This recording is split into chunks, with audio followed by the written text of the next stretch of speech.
Okay, so welcome back guys again. तो हम लोग हमारा डिविडेंड का सेशन जो है इस वीडियो में कंटिन्यू करेंगे। ठीक है, बेसिक इंट्रोडक्शन मैंने आपको लास्ट वीडियो में दे दिया है, इसके पहले वो अपलोड हो चुका है, राइट।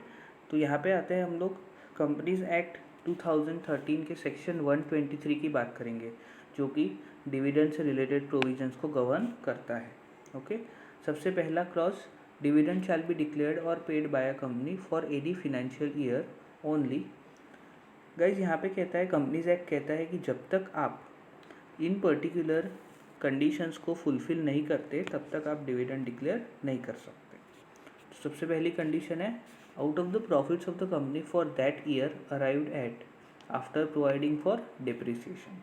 मतलब आपका उस साल का जो भी डिप्रिसिएशन होगा उसे आप प्रॉफिट एंड लॉस में प्रोवाइड करने के बाद जो प्रॉफिट बचेगा उसमें से डिविडेंड डिक्लेयर कर सकते हैं। उसके अलावा वो कहते हैं, out of the profits of the company for any previous financial year. उसके अलावा अगर आपके पास प्रीवियस फिनेंशियल ईयर के प्रॉफिट्स है तो उसमें से भी आप डिविडेंड पे कर सकते हो, लेकिन उन प्रीवियस ईयर्स के डेप्रिसिएशन के अमाउंट को माइनस करने के बाद। Okay guys, yes. उसके बाद कहा गया है कि अगर आपके पास दोनों प्रॉफिट्स है, आपके पास करंट ईयर के भी प्रॉफिट है और प्रीवियस ईयर के भी प्रॉफिट है, तो कोई प्रॉब्लम नहीं है, दोनों प्रॉफिट्स में से आप डिविडेंड शेयर होल्डर्स को दे सकते हो, राइट। और उसके अलावा guys, out of the money provided by central government और state government for the payment of dividend by the company in pursuance of a guarantee given by that government. So guys, अगर किसी case में share holders को dividend देने की guarantee government ने दी है और गवर्नमेंट उसके लिए पैसा देती है, इन दैट केस आप उसमें से डिविडेंड पे कर सकते हो, राइट। तो ये चार कंडीशंस है, ये चार कंडीशंस फुलफिल होने के बाद ही कोई एक कंपनी जो है अपने शेयर होल्डर्स को डिविडेंड दे सकती है। सेकंड क्लॉज में आता हूँ मैं, सेक्शन 123 की बात कर रहा हूँ, section 123 of companies act 2013। Transfer to reserves, a company में before declaration of any dividend in any financial year transfer such percentage of its profit for that financial year as it may consider appropriate to the reserves of the company. उसके बाद guys यहाँ पे ये कहा गया है कि company को पूरा का पूरा profit as a dividend pay करने की ज़रूरत नहीं है। अगर कंपनी को लगता है कि उन्हें कुछ amount as a reserve fund रखना चाहिए तो वो रिजर्व में ट्रांसफ़र कर सकते हैं। अब गाइस, जब कंपनीज एक्ट 2013 आया, उससे पहले कंपनीज एक्ट 1956 हुआ करता था, जिसमें कंपलसरी हुआ करता था कुछ ना कुछ अमाउंट जो है, कुछ स्पेसिफिक परसेंटेज हुआ करते थे जितना आपको रिजर्व्स में ट्रांसफ़र करना मैंडेटरी होता था, और उसके बाद जो बचा उसी में से डिविडेंड दिया जा सकता था। लेकिन अब नए कंपनीज एक्ट में, जो कि एज़ पर कंपनीज एक्ट 2013 है, ऐसा कोई कंपल्शन नहीं किया गया है। अगर कंपनी को लगता है कि रिजर्व बनाना चाहिए तो वो बना सकते हैं, अगर नहीं बनाना है तो नहीं भी बना सकते हैं, कोई कंपल्शन नहीं है, राइट। वही यहाँ पे दिया हुआ guys, such transfer is not mandatory and the percentage to be transferred to the reserve is to be decided at the discretion of the company. Okay, तो कंपनी को लगेगा तो कंपनी ट्रांसफ़र कर सकती है, कोई मैंडेटरी नहीं है। ओके, नाउ आगे बढ़ते हैं थर्ड क्लॉज में, the declaration of dividend out of the accumulated profits. अब गाइस, अगर कंपनी अपने प्रीवियस ईयर के एक्यूमुलेटेड प्रॉफिट्स में से डिविडेंड पे करना चाहे तो उससे रिलेटेड प्रोविजंस यहाँ पे हम लोग डिस्कस करेंगे। Where a company owing to inadequacy और absence of profit in financial year. कई अगर कभी ऐसा होता है कि किसी पर्टिकुलर ईयर में कंपनी को प्रॉफिट नहीं हुआ है लेकिन डिविडेंड देना चाहते हैं, उस केस में it proposes to declare dividend out of the accumulated profits earned by it in previous year and transferred by the company to the reserves, and such declaration of dividend shall be made in accordance with the prescribed rules। लेकिन guys, अगर इस तरीके से dividend pay करना है, अगर आपको previous year के एक्यूमुलेटेड प्रॉफिट्स में से डिविडेंड पे करना है, इन दैट केस आपको रूल्स को फॉलो करते हुए करना पड़ेगा। ये रूल्स की बात हम गाइज आगे ज़रूर करेंगे, right. Next, clause 4, declaration of dividend from free reserves. बताया गया है, डिविडेंड शैल बी डिक्लेयर्ड और paid by a company only from its free reserves. अब गाइस फ्री रिजर्व्स में क्या आता है, फॉर एग्जांपल जनरल रिजर्व होता है, that will be a free reserve. No other reserve can be utilized for the purpose of declaration of such dividend. Okay, जैसे कि कभी कभी रिजर्व्स बनाए जाते हैं फॉर इनकम टैक्स पर्पस, कभी कभी रिजर्व्स बनाए जाते हैं for particular requirement of law और रेगुलेशन, ठीक है। कभी कभी रिजर्व्स बनाए जाते हैं फॉर रिडेम्पशन ऑफ डिबेंचर्स और डिपॉजिट्स। तो इस तरीके के जो रिजर्व्स होते हैं उसमें से आप डिविडेंड डिक्लेयर नहीं कर सकते हो। Next point, clause number 5 of section 123, declaration of dividend by set off previous losses and depreciation against the profit of the company for the current year. अब गाइस यहाँ पे एक इम्पॉर्टेंट पॉइंट है, तो आइए, no company shall declare dividend unless carried over previous losses and depreciation not provided in previous year or years are set off against the profit of the company for the current year। मतलब guys इन्होंने कहा है जो आपके current year का profit है उसमें से अगर आपके कोई प्रीवियस ईयर के लॉसेस हो या प्रीवियस ईयर का डेप्रिसिएशन हो, अनएब्जॉर्ब डेप्रिसिएशन हो, तो वो पहले आपको माइनस करना पड़ेगा। उसके बाद अगर कंपनी का प्रॉफिट बचता है तो वो एज अ डिविडेंड पे किया जा सकता है, राइट। उसके अलावा for declaration of dividend out of the accumulated profits the ministry of corporate affairs, इसको जनरली MCA कहा जाता है, right. Ministry of corporate affairs has provided rule 3 of companies rules 2014 thereby when there is an inadequacy और absence of profit, जब company के पास profits ही नहीं है या फिर बहुत कम प्रॉफिट्स है, अ कंपनी में declare dividend out of free reserves. तो कंपनी फ्री रिजर्व्स में से भी डिविडेंड डिक्लेयर कर सकती है, लेकिन कुछ कंडीशन को फॉलो करते हुए, ठीक है। कौन सी कंडीशन है, आइए, the rate of dividend declared shell not exceed the average of the rates eight which dividend was declared by it in the 3 years immediately preceding that year. तो यहाँ पे कहा गया है गाइज कि अगर आपको प्रीवियस ईयर के प्रॉफिट्स में से डिविडेंड डिक्लेयर करना भी है तो आप कर सकते हो, कोई प्रॉब्लम नहीं है, लेकिन जो आपका रेट ऑफ डिविडेंड होगा वो आपका पिछले 3 प्रीसीडिंग ईयर्स में जिस रेट से भी आपने डिविडेंड पे किया है उसका एवरेज लेना होगा।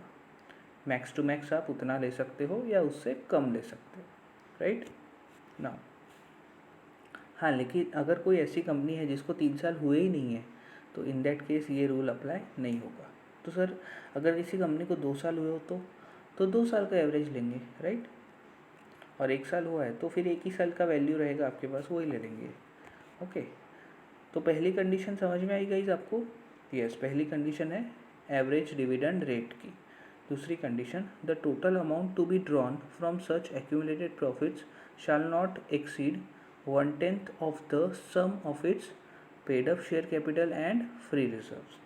तो गाइस दूसरा ये लोग ये कहते हैं कि जितना भी पैसा आप प्रीवियस ईयर के एक्यूमुलेटेड प्रॉफिट्स में से डिविडेंड पे करने के लिए विड्रॉ कर रहे हो वो आपका अमाउंट जो है वो 1/10 of the paid up share capital plus free reserves, इससे ज़्यादा नहीं होना चाहिए।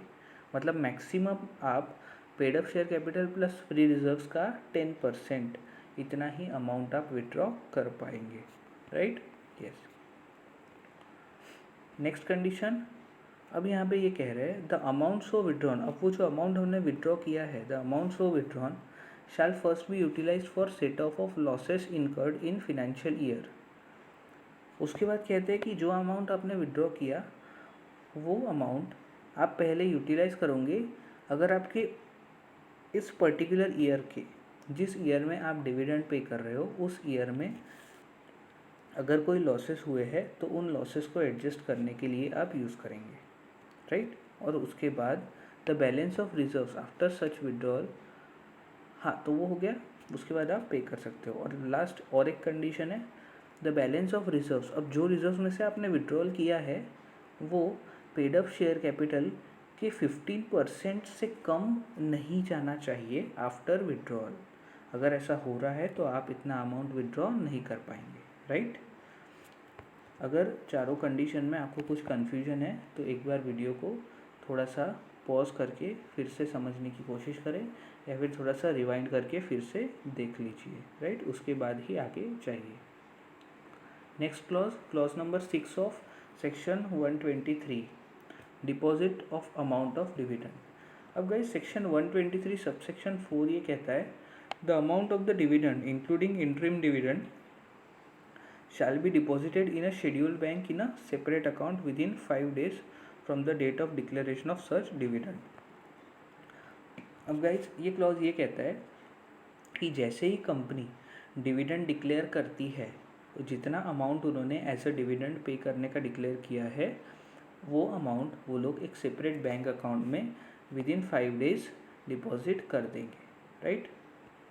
नेक्स्ट इंटरिम डिविडेंड की बात करते हैं। According to section 123(3), the board of directors of the company may declare interim dividend during any financial year out of the surplus in the profit account and out of the profits of the financial year in which such interim dividend is sought to be declared। तो भाई यहाँ पे ये कहा गया है कि आप interim dividend भी डिक्लेयर कर सकते हो अगर आपका लास्ट ईयर का प्रीवियस ईयर्स का प्रॉफिट लॉस अकाउंट में बैलेंस है, उससे भी पे कर सकते हो, या फिर इस साल ही जिस साल आप डिविडेंड डिक्लेयर कर रहे हो उसी साल का बैलेंस है तो उसमें से भी पे कर सकते हो, right. However in case the company has incurred losses during the current financial year up to the end of the quarter immediately preceding the date of declaration of interim dividend. ये लोग ये कह रहे हैं कि अगर आपकी कंपनी ने जिस दिन आप इंटरिम डिविडेंड डिक्लेयर कर रहे हो उसके पहले दिन तक अगर आपकी कंपनी ने लॉसेस इनकर किए हैं तो आप जो है interim dividend average dividend rate से ज़्यादा के रेट पे डिक्लेयर नहीं कर सकते हो, राइट। मतलब डिक्लेयर तो कर सकते हो, लॉस होने पर भी आप इंटरिम डिविडेंड डिक्लेयर कर सकते हो, लेकिन फिर रेट्स में लिमिटेशन आ जाएगा। जो आपका एवरेज डिविडेंड रेट रहेगा उस रेट से ज़्यादा रेट पे आप डिविडेंड डिक्लेयर नहीं करोगे, राइट। ओके, उसके अलावा गाइज यहाँ पे हम बात करेंगे द बोर्ड ऑफ डायरेक्टर्स में declare interim dividend and the amount of dividend shall be deposited in a scheduled bank. इसमें भी वही रूल है, इंटरिम डिविडेंड में भी बोर्ड ऑफ डायरेक्टर्स जो है डिक्लेयर करेंगे और 5 days के अंदर बैंक में डिपॉजिट कर देंगे। Okay, yes, right. अब गाइज एक छोटा सा कंसेप्ट समझ लेते हैं हम लोग, ये जो डिविडेंड का पेमेंट होगा इनको किस वेज में कौन से मोड्स के थ्रू डिविडेंड का पेमेंट किया जा सकता है, ठीक है। तो पेमेंट ऑफ डिविडेंड सबसे पहले payable in cash, cheque, warrant या इलेक्ट्रॉनिक मोड। ओके, कैश में पे कर सकते हैं, चेक के थ्रू पे कर सकते हैं, वारंट के थ्रू या कैश में, चेक के थ्रू, वारंट के थ्रू या किसी इलेक्ट्रॉनिक मोड के थ्रू पे कर सकते हैं। उसके अलावा गाइज किसे पे कर सकते हैं, तो भाई हम डिविडेंड जो है वो रजिस्टर्ड शेयर होल्डर को पे करेंगे। ओके, उसके अलावा या फिर अगर उस शेयर होल्डर ने बोला है कि उसके बिहाफ पे किसी और को पे कर दीजिए तो हम किसी और को भी पे कर सकते हैं, ठीक है। तो उसके ऑर्डर पे किसी और को भी पे कर सकते हैं। तीसरा, या फिर उसके बैंकर को पे कर सकते हैं, राइट गाइज। ओके, उसके अलावा एक इम्पॉर्टेंट पॉइंट है यहाँ पे, any dividend payable in cash may be paid by crediting the same to the account of the member if the dividend is not claimed within 30 days from the date of declaration of the dividend। एक important point है guys, यहाँ पे कैसे अगर dividend जो है वो 30 days के अंदर क्लेम ना किया जाए, ठीक है, मतलब जिसे वो मिलना चाहिए था डिविडेंड उसने क्लेम नहीं किया है, तो इन दैट केस हम उसके अकाउंट में उतनी अमाउंट जो है वो क्रेडिट भी कर सकते हैं। Okay, yes. No prohibition on declaration of dividend. अब कुछ एक प्रोविज़न है जिसकी वजह से हम डिविडेंड नहीं डिक्लेयर कर सकते, मतलब कंपनी डिविडेंड नहीं डिक्लेयर कर सकती अगर, आइए देखते हैं।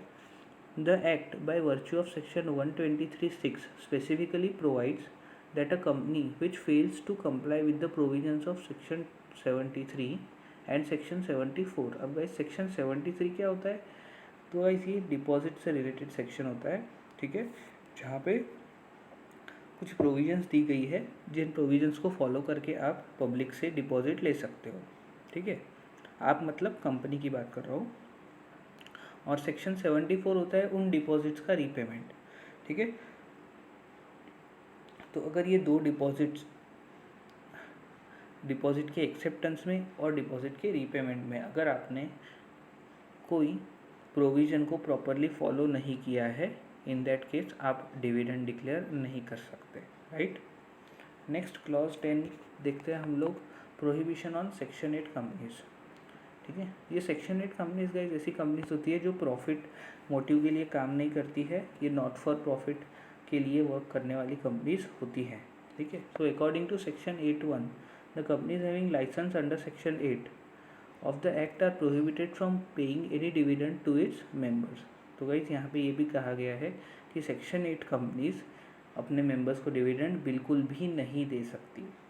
There profits are intended to be applied only in promoting the objects of the company. उनके प्रॉफिट्स कंपनी के ऑब्जेक्ट के लिए ही अप्लाई किए जाएंगे, राइट गाइज। तो यहाँ पे गाइज हमारा डिस्कशन सेक्शन 123 का फिनिश होता है और सेक्शन 124 की हम लोग बात करेंगे, लेकिन वो नेक्स्ट पार्ट में करेंगे, अदरवाइज वीडियो जो है वो बहुत ही लॉन्ग हो जाएगा गाइज, राइट। तो यहाँ पे मैं ये वीडियो फिनिश करता हूँ। आई होप आप लोगों को मज़ा आया होगा। कुछ अगर प्रोविजंस में दिक्कत आई हो, अगर आपको कुछ समझ में ना आया हो तो आप कमेंट करके मुझे पूछ सकते हो। इसके अलावा आप रिवाइंड करके देखोगे तो आई कैन डेफिनेटली से कि आपको समझ में आ ही जाएगा, राइट गाइज। ओके।